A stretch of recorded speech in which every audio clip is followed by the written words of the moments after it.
when you put the resin on there, the colours of the timber come out and you can really appreciate how good this board's going to look. Absolutely, first board I've ever made, which is so rewarding. Really enjoying it. It's great, to see that end result. It's going to be very satisfying.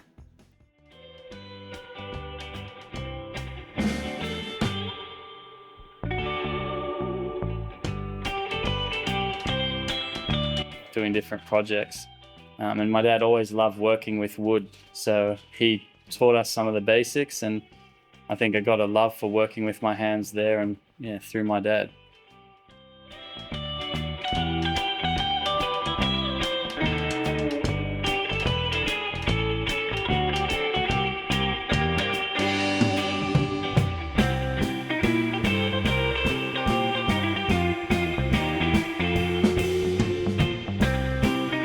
Discharged from defence September last year.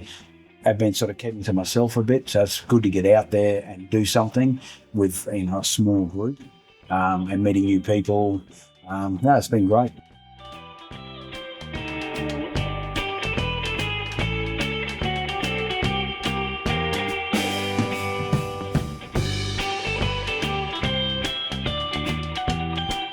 As teenagers, me and a mate in the 70s made a foam with glass, and it was okay. It wasn't the greatest board, but it was fun.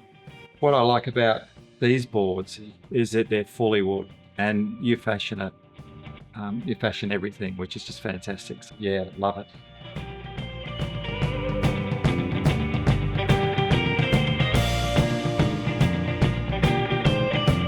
I grew up, Dad obviously surfed when I was young, so I grew up with him. I can still remember him designing his own surfboards and have the outline on the garage floor, and he'd just kind of tweak it each day kind of thing. So that design process of designing surfboards always been with me.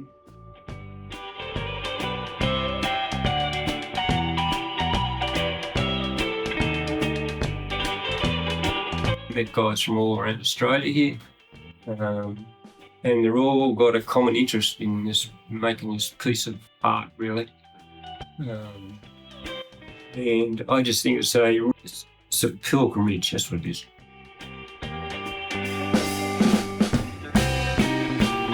It's something I've always wanted to do. It's beautiful. It's an artwork, so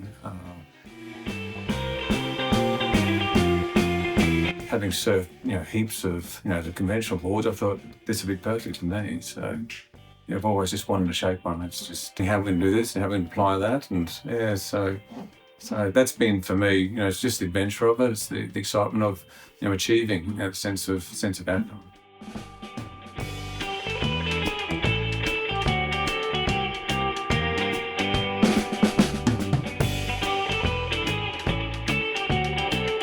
Just a natural element, and being able to work with something and just going through this process and just see how the different, just sandwiching all together, and then seeing the different grains and obviously thinking that you're going to get something that's just such a natural element. It's going to look unreal, I think. I'm making this one in memory of my dog, Yukio. He passed away in January.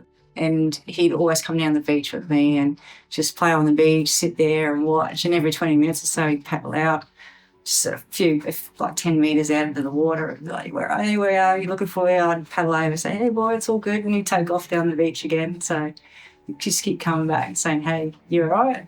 And since he's passed away, it just doesn't have that same feeling when I go for a surf. Like, I'm always looking for him, even though I was not there.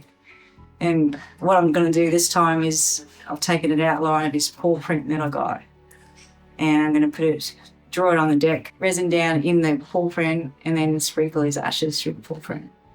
So it's awesome. That way I can take him every time I go out.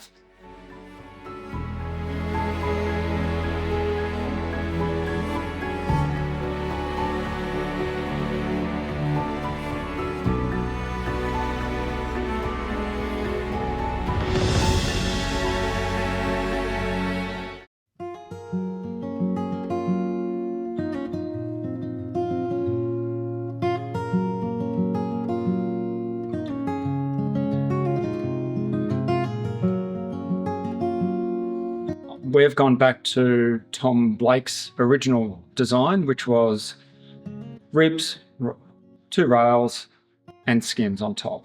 So very clean, very neat. Tom Blake innovated this in the 1930s. So we're getting close to 90 years now. And so we've cleaned out the system. We don't have a center stringer. A lot of people have center stringers. We don't use that. Our rails are our stringers. And our deck patterns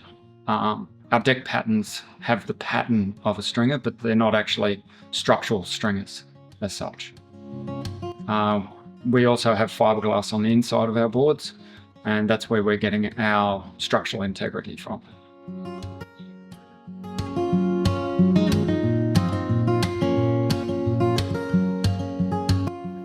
So seeing the decks with the resin on, it's just turned out, it just blows your mind how good. Original, yeah, it's bespoke board. It's yours. It's exactly what I've done. But obviously you guys do so much in the mechanics of the shape, but the contours and all that sort of stuff. I think that's the beauty of the course too, because you really feel like you're doing something that you've handcrafted, which it is. Super.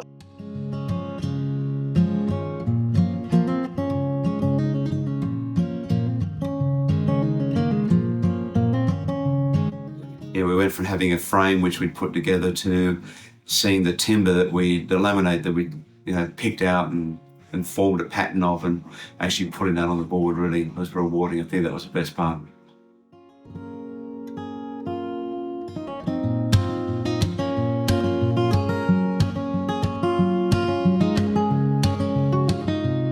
Taking it out of the bag and then holding it under your arm and just feeling that shape, how it kind of sits in there. Really, really appreciate what you've actually done. Shaping the rails today, for sure, has been the most satisfying. Yeah, you can start to really feel and see what input you've got into it, whereas before it was kind of, I guess, a bit like, where are we heading, and not knowing, what parts we're going to link up with which bit. Obviously going off a lot of guidance from Stu, and you finally realise, oh yeah, that makes sense now. But at the time, it didn't necessarily sink in.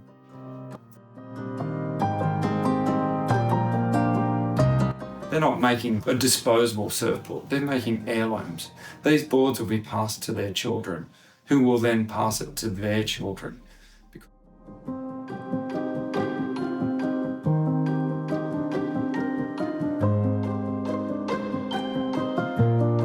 It's so relaxing, and to actually be able to do something creative and then have a board that's completely bespoke, it's like something that he's done. So he's stoked. So.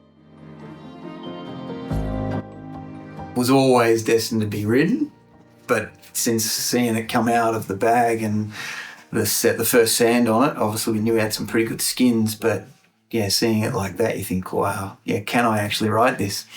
But there's so much work that goes into it. You've got to.